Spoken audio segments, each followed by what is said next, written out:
They say the last shall be first. So what if the last book of the Bible was also its secret?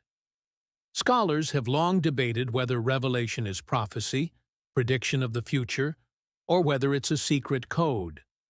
And if it is a code, what does it mean? Let's start with the symbols. Beasts with 7 heads and 10 horns, plagues of fire, death, and the falling star. Babylon the Great, whose destruction is described in vivid detail.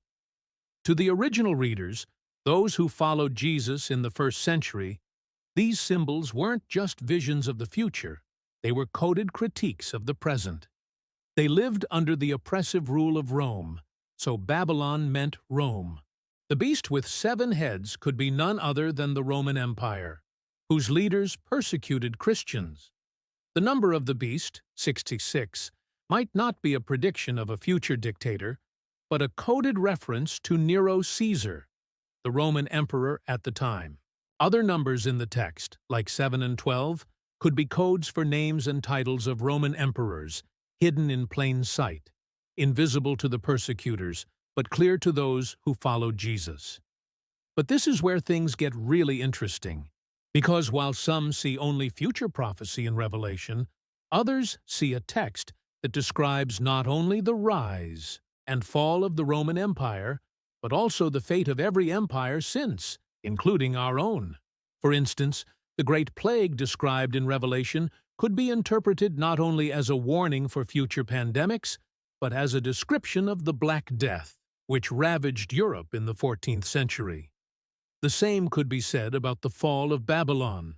While the original audience would have known exactly who and what that meant, we today can look back through history and see how every empire, including our own, fits the description. So here's the twist. Revelation may be both past and future, a mirror of history that repeats itself over and over again.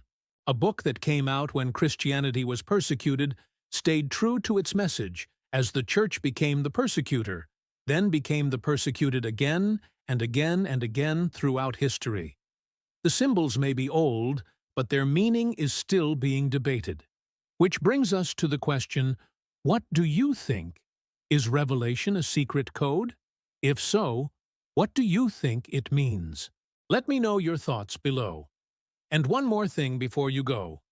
If you want to dive deeper into the forbidden secrets of the past, subscribe for more. It's free, and you'll be the first to know when new videos come out.